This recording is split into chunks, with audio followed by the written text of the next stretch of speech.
Halo, jumpa dengan saya lagi, Yosua Setiawan Sukamto. Kali ini kita ketemu di materi tentang business intelligence. Oke, jadi materi yang kali ini saya akan membahas tentang apa itu business intelligence secara general dan apa saja yang ada di dalamnya, ya, terutama terkait tentang business analytics. Oke, jadi apa sih sebetulnya business intelligence itu? Apakah murni secara bahasa pengertiannya yaitu gabungan antara bisnis dan intelligence, di mana bisnis itu sendiri tentang serangkaian bisnis dan juga intelligence tentang kecerdasannya, yang mana yang tertuang seperti pada slide berikut ini, ya, di mana di sini serangkaian bisnis mulai dari partnership, lalu custom relationship, lalu juga tentang bagaimana penjualannya, produksinya, ataukah juga terkait dengan supply chain-nya, atau terkait dengan finance-nya, lalu dihubungkan dengan kecerdasan, di mana kecerdasannya itu merupakan insight dari para pelaku bisnisnya yang ada di dalamnya, baik itu staff-nya, baik itu supervisor-nya, ataupun manajer sampai pimpinan CEO sekalipun. Apakah seperti itu business intelligence? Ya, jadi kita coba telaah dulu business intelligence definisinya menurut para pakar, ya. Nah, menurut para pakar di sini, ya, definisi business intelligence yang pertama dari Hans Peter Lang. Hans Peter menyatakan bahwa business intelligence itu adalah kemampuan, ya, untuk mempresentasikan fakta, oke, dengan cara yang sedemikian hingga, ya, sehingga bisa menuntun atau memberikan arahan, guidance, untuk action kita atau aktivitas kita, tindakan kita dalam bisnis kita, ya, tentunya, sehingga mencapai goal yang diinginkan. Gitu ya. Nah, yang selanjutnya ada lagi menurut Howard Dresner. Oke, Howard Dresner ini menyatakan bahwa business intelligence itu sebuah konsep payung, gitu ya, yang mewadahi atau memayungi konsep dan metode untuk improve business decision making, ya, untuk meningkatkan pengambilan keputusan bisnis yang mana menggunakan fakta, ya, berbasis fakta, dan fakta tersebut tentu saja mensupport pengambilan keputusan itu tadi. Gitu ya. Jadi serangkaian payung yang memayungi, gitu ya. Jadi kumpulan konsep atau metode yang mempertajam pengambilan keputusan di dalam bisnis. Itu yang dinyatakan oleh Howard Dresner. Nah, dari kedua definisi ini dapat disimpulkan yang pasti goal-nya yang utama dari business intelligence atau target utama dari business intelligence adalah bagaimana kita bisa mengambil keputusan yang tepat dalam bisnis kita untuk meningkatkan, ya, baik mencapai goal maupun meningkatkan bisnis kita. Nah, cara untuk meningkatkan ini tadi itu dilandaskan berdasarkan fakta. Oke. Dan fakta ini diolah, gitu ya, diolah. Jadi kemampuan, kalau si Hans Peter Land menyatakan bahwa kemampuan untuk mengolah atau mempresentasikan fakta, ya, sedemikian hingga, gitu kan. Sedangkan menurut si Howard Dresner menyatakan bahwa pengambilan keputusan ini didukung berdasarkan fakta, based on fakta, gitu ya. Jadi kedua tokoh ini menyatakan hal yang sama serupa, yaitu bahwa business intelligence ini serangkaian proses analisis, analytics, ya, perhitungan dan analisis terhadap fakta-fakta yang ada di dalam bisnis kita, sehingga kita bisa meningkatkan efisiensi bisnis kita maupun juga mencapai goal yang lebih baik di bisnis kita. Oke, jadi itu target dan grand planning-nya di dalam business intelligence. Nah, selanjutnya, mari coba kita berangkat terlebih dahulu dari sejarahnya. Kenapa sih kok dari tadi disinggung nih, gitu ya, terkait tentang pengambilan keputusan di dalam bisnis. Padahal kan kecerdasan bisnis itu nggak gitu juga ya. Tadi disebut ada analisis, ada analytics, gitu ya, otomatis ada perhitungannya, gitu kan, dan ada proses pengolahan data segala macam, gitu. Tapi kenapa kok ujung-ujungnya adalah terkait decision support system untuk di dalam bisnis, gitu. Nah, mari kita coba amati terlebih dahulu serangkaian sejarah perjalanan dari tahun ke tahun menuju ke tahun sekarang sehingga dikenal business intelligence. Jadi sebelumnya business intelligence ini dikenal awalnya itu dengan istilah decision support system, sistem pendukung pengambilan keputusan. Nah, karena sistem pengambilan keputusan ini luas, gitu ya, ada yang dari data, ada juga yang dari pakar, gitu. Maka perlu ada spesifikasi, gitu ya. Lalu berjalanlah seiring berkembangnya tahun, ada terkait dengan relational database, lalu juga ada enterprise resource planning atau yang biasa kita kenal dengan ERP, gitu ya. Mulai masuk ke dunia bisnis atau enterprise. Jadi pertama mulanya bisnis itu masih kecil, lalu berkembang menjadi semakin besar, enterprise, sehingga sampai either itu lintas kota, lintas pulau, bahkan lintas negara, gitu ya. Sehingga perlu nih adanya satu wadah, gitu ya. Kalau tadi disebut oleh salah satu tokoh Gartner itu dibilang bahwa sebuah layaknya seperti payung, gitu ya, yang memayungi, yang mewadahi, gitu. Dan berkembang semakin hari, semakin tahun, dikenal dengan Executive Information System atau AIS, di mana di sana sistem pengambilan keputusan ini levelnya naik, mulai dari stakeholder yang agak menengah, gitu ya, supervisor, lalu naik ke level manager. Oke, jadi staff melapor kepada supervisor, dan supervisor melapor kepada manajer. Dan selanjutnya manajer menerima laporan ini dan mengolahnya untuk mendapatkan insight atau knowledge, ya, informasi, ya. Saya kalau cuma sekedar informasi itu bagi kita kesannya dangkal sekali, gitu ya. Tapi yang lebih tinggi itu insight dan knowledge, gitu ya, pengetahuan. Dari informasi atau dari laporan yang diberikan oleh bawahan, manajer bisa mengolah dengan lebih baik, bagaimana mengambil keputusan lebih baik, sehingga bisa dilihat nih, pengetahuan apa nih yang bisa diambil dari laporannya, gitu ya. Lalu naiklah lagi seiring berkembangnya zaman dan juga teknologi, masuklah ke area business intelligence. Dan tidak berhenti di sana, gitu ya. Business intelligence semakin berkembang juga. Dan sekarang data semakin membesar, ya, tentu saja business intelligence ini nyambung, gitu ya, berkesinambungan juga dengan big data analytics dan juga social network atau sosial media, gitu ya, juga media analytics, gitu ya. Jadi nggak hanya berhenti sampai di business intelligence itu saja. Oke, jadi kurang lebih seperti itu serangkaian dari business intelligence sejarahnya, gitu ya, secara sederhana, di mana berawal dari sistem pendukung pengambilan keputusan, lalu naik pengambilan keputusan ini levelnya ke arah manajerial, gitu ya, untuk bisnis yang lebih besar, enterprise, dan semakin membesar juga datanya, otomatis business intelligence itu berhubungan juga dengan big data yang zaman sekarang ini. Oke, jadi secara garis besar, ya, alur atau sequence-nya business intelligence itu berawal dari data. Oke, data yang mentah yang berasal dari users atau customer atau staff, gitu ya, yang bisa saja dari smartphone, dari komputer, dari sosial media ataupun dari file, gitu ya.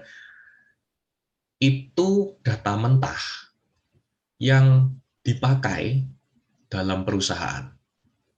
Ya, data mentah ini bisa berupa data transaksional, data laporan keluhan gitu ya, ataupun misalkan dari feedback, saran dan feedback dari customer gitu ya. Bisa juga mungkin cuitan-cuitan atau komentar-komentar di sosial media itu. Ataupun data transaksional yang berupa files ya, karena di dalam perusahaan tidak melulu datanya itu sinkron dengan menggunakan ERP, tapi bisa juga datanya berupa files, hasil scan semacam itu, seperti nota ataupun juga mungkin kwitansi gitu ya. Itu data mentah yang nantinya akan diolah. Oke. Apakah hanya berhenti di situ? Bisa juga dengan data raw yang lain ya, seperti IoT misalkan ya, mungkin saja barang atau materialnya itu sudah terhubung dengan IoT sehingga perusahaan memiliki koneksi dengan barangnya yang ditransportasikan gitu ya, atau yang diproduksi. Itu. Selanjutnya, data mentah ini tentu saja tidak bisa kita olah begitu saja ya. Kita harus memasukkan dan melakukan pembersihan data, semacam data cleaning gitu ya, data preparation, kita masukkan ke dalam data warehouse terlebih dahulu. Lalu kita olah, kita persiapkan menjadi data cube atau data mart untuk kepentingan yang lebih spesifik. Misalnya dari data mentah itu kita mau tarik khusus untuk yang finansial gitu ya. Maka ya tentu saja data cube, data mart yang dibentuk itu yang berhubungan dengan finansial, seperti harga beli, harga penjualan, semacam itu ya, harga pokok pembelian, harga pokok penjualan, itu semua dicatat di sana dan itulah yang dipersiapkan untuk tim finance. Nah, selanjutnya setelah data warehouse, data mart, data cube ini dipersiapkan gitu ya, kita masuk ke arah yang selanjutnya yaitu analytics gitu ya. Kita melakukan perhitungan, agregasi. Nggak mungkin dong kita olah ribuan, ratusan jutaan data gitu ya, ratusan ribu jutaan data begitu saja tanpa kita melakukan adanya analytics gitu ya. Tentu saja kita harus melakukan semacam agregasi, tentu juga ada perhitungan menggunakan regresi linier dan semacamnya gitu ya untuk mau melakukan misalkan let's say mau melakukan melihat penjualan gitu ya, grafik penjualan gimana, lalu juga mau melihat grafik kepuasan customer semacam itu. Jadi perlu melakukan analytics perhitungan gitu ya. Dan selanjutnya setelah kita melakukan perhitungan itu, waktu kita menampilkan ke level manajerial gitu ya, itu nggak mungkin juga dong kita tampilkan bentuknya tabel gitu ya, ataupun juga rincian atau print out yang berupa transaksi yang banyak, yang panjang, yang berlembar-lembar itu nggak mungkin, gitu ya. Jadi data yang tadi sudah kita olah, yang kita sudah lakukan analytics, perhitungan segala macam dengan menggunakan pendekatan machine learning tentunya ya, nggak mungkin juga kita melakukannya secara manual. Jadi kita butuh bantuan machine learning untuk membantu kita mengolah data ya dalam jumlah banyak. Nah, data tadi nggak mungkin kita tampilin begitu aja jebret ke manajerial gitu ya.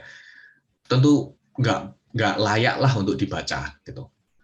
Meskipun penyajiannya gitu ya dengan menggunakan tabel yang indah, diwarnain gitu ya, tapi tetap aja eh, dari data atau tampilan seperti itu kita tidak bisa menarik sebuah kesimpulan atau menarik sebuah informasi yang sampai levelnya knowledge tadi ya atau insight pengetahuan ya.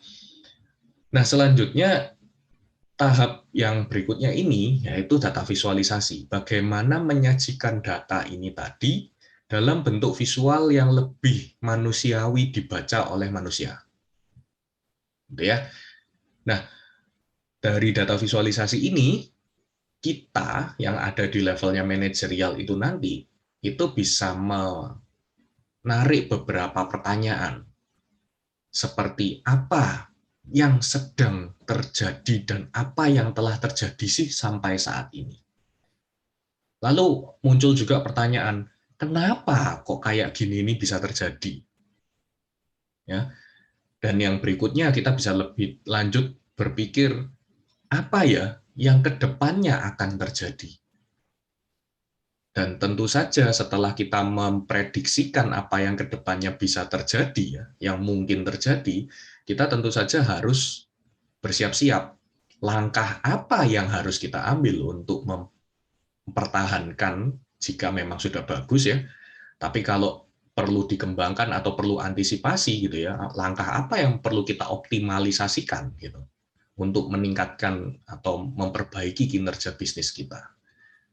Nah, inilah serangkaian bisnis intelligence yang perlu teman-teman pelajari nanti selama 1 semester belajar ini.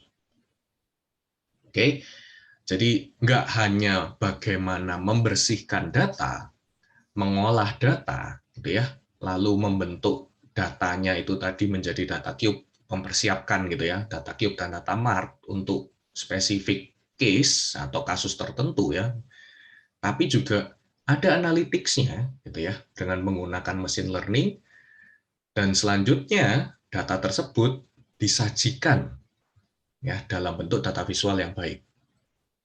Nah, inilah yang akan teman-teman pelajari dalam serangkaian 1 semester ini. Oke, jadi terkait pertanyaan-pertanyaan tadi, gitu ya, yang sempat saya lontarkan atau kita ambil ya dari hasil kesimpulan tadi, serangkaian siklus bisnis intelligence ya,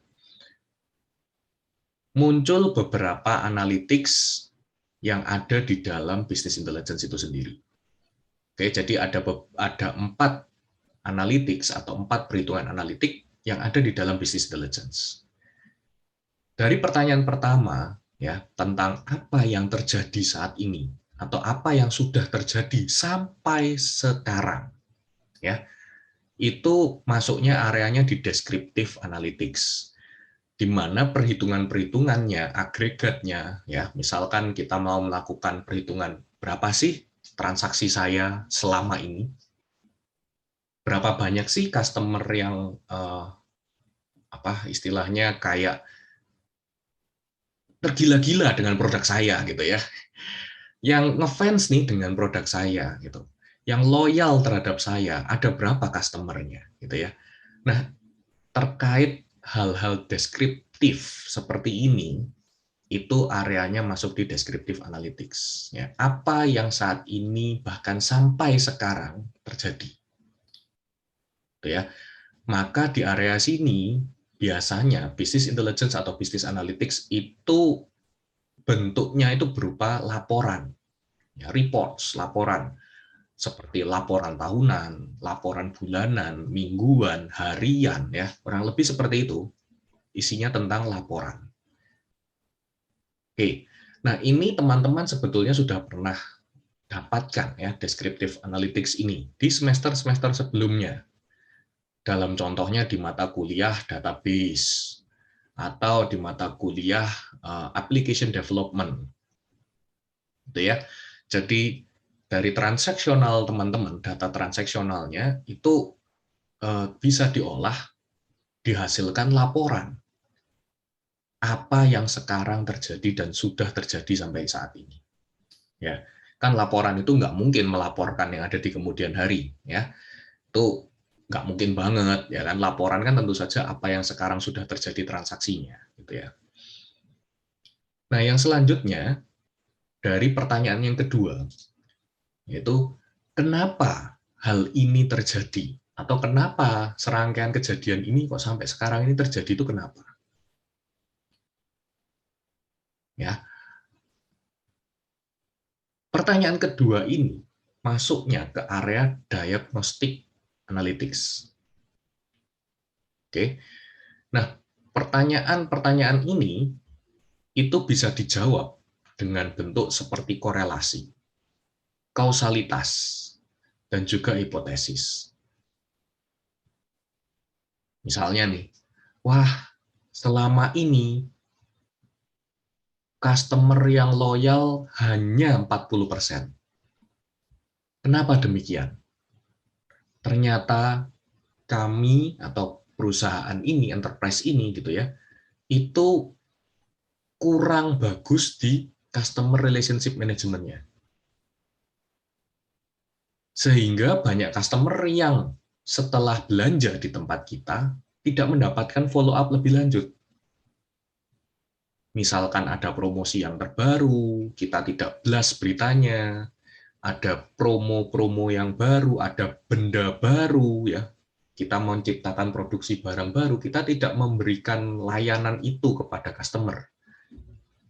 Sehingga customer yang loyal terhadap kita hanya 40%. Gitu.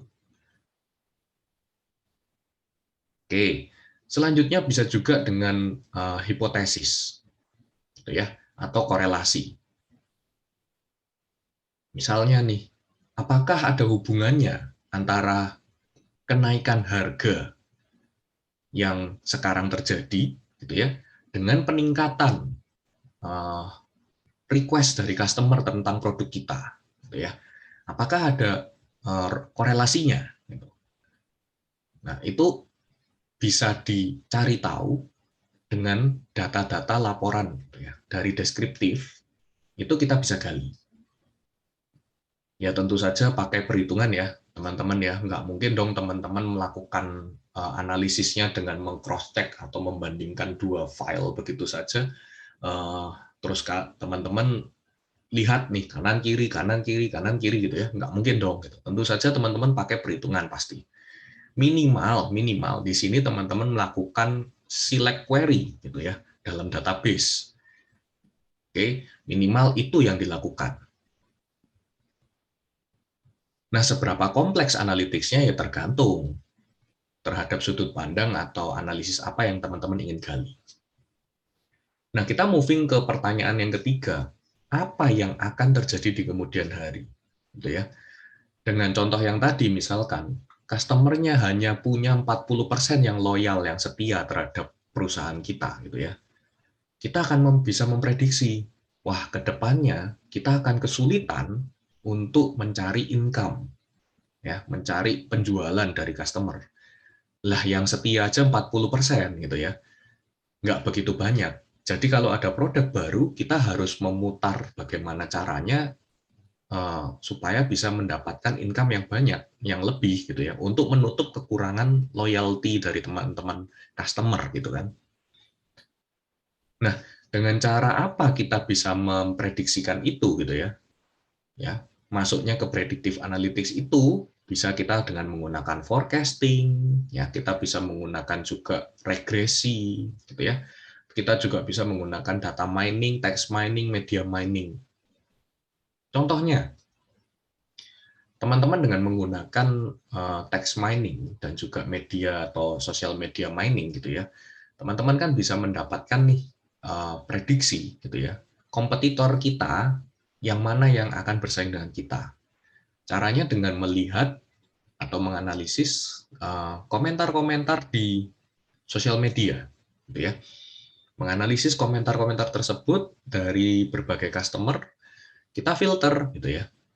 Mana yang setuju dengan produk kita, mana yang tidak. Sehingga kita bisa memprediksikan produk baru kita dibandingkan kompetitor seberapa kuat nih, gitu ya. Kalau memang produk kita lebih kuat di pasar marketnya, di customer-nya gitu ya, tentu saja customer suka hati ini ya, dengan suka hati membeli produk kita. Dan dengan demikian, hipotesis yang sebelumnya, pendapat bahwa 40% customer saja yang kita punya loyal tadi, yang setia dengan kita, itu berpengaruh terhadap income kita, ya hipotesis itu tadi, itu bisa saja gagal atau tidak diterima hipotesisnya.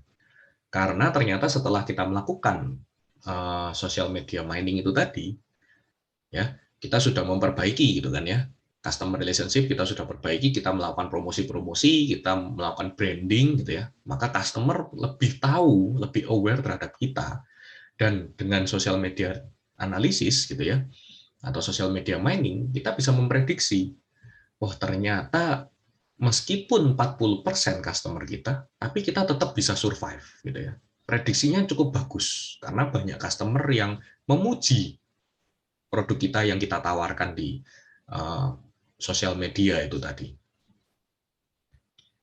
Nah, selanjutnya kita beralih ke pertanyaan yang keempat, ya, yang paling kanan.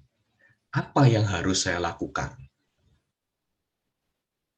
Dari 40 customer, 40% tadi ya, yang customer tadi yang setia, itu tentu akan memiliki passion untuk beli produk kita. Lalu dari perhitungan forecasting kita, ya, dari prediksi kita, customer juga masih tetap bisa atau tetap suka dengan produk kita, gitu ya. Di sosial media ternyata ambience-nya positif, gitu.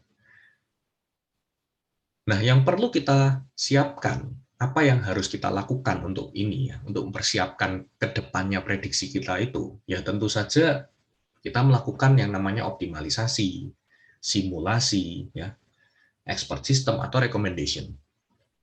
Nah, optimalisasi, terkait optimalisasi, kalau misalkan nih, kita sudah memprediksi, wah ternyata nih, dengan adanya produk baru yang kita promosikan, ambience-nya positif, maka kita tidak perlu ragu untuk bersiap-siap memproduksi dalam jumlah massal yang cukup banyak. Karena begitu kita ragu dan ternyata benar prediksi kita, maka kita akan ketinggalan dengan customer, ya. Produksi kita itu akan ketinggalan dengan customer. Sehingga pada saat launching, lalu customer yang berminat lebih banyak, maka kita akan kehilangan customer. Kita hanya bisa memuaskan atau menjuali customer yang sesuai produk atau sesuai kuantitas kita. Nah, kita bisa melakukan optimalisasi. Lalu terkait dengan simulasi, kita juga bisa mensimulasikan bagaimana pengaturan supply chain-nya. Kapan produksi ini harus dilancarkan, kapan produksi ini harus di-launching, gitu ya, dan bagaimana distribusinya dilakukan, sehingga customer tidak menunggu. Apalagi di zaman yang sekarang ini, semua yang serba instan, masyarakat pinginnya secepat mungkin memperoleh apa yang mereka inginkan, yang mereka ingin beli. Gitu ya. Bahkan nggak sabar nunggu pre-order semacam itu. Bila perlu, pre-order itu pun dibayar lebih untuk bisa lebih cepat. Gitu ya. Nah, terkait serangkaian itulah, business intelligence ini perlu banget teman-teman kuasai. Ya. Inilah alasan kenapa business intelligence berada di semester akhir bagi teman-teman di sistem informasi ini. Karena business intelligence inilah yang tadi seperti disebutkan oleh beberapa tokoh, ini merupakan payung yang memayungi semua metode dan juga konsep, gitu ya, terkait analytics dan analisis untuk kepentingan atau untuk meningkatkan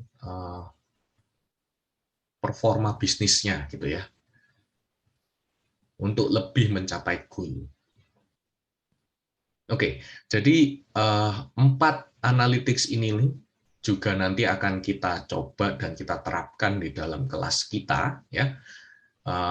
Tentunya dengan kita mulai menggunakan tools yang sederhana, dan kita akan berlanjut ke tools yang integrated, ya, di mana data itu sudah nyambung, berkesinambungan, mulai dari data mentah, kita bisa lakukan pengolahan menggunakan tools, dan juga dari tools tersebut kita bisa langsung moving juga ke data visualisasi. Ya, jadi integrated tools. Oke. Nah, berikut ini adalah beberapa referensi bacaan bagi teman-teman. Ya, silahkan bisa diakses, bisa dicari juga referensi ini. Teman-teman bisa pelajari lebih lanjut terkait 4 analytics yang ada di dalam business intelligence. Oke, sampai di sini dulu materi kita terkait introduction business intelligence dan juga business analytics. Sampai jumpa di materi selanjutnya. Stay safe, stay healthy. Salam.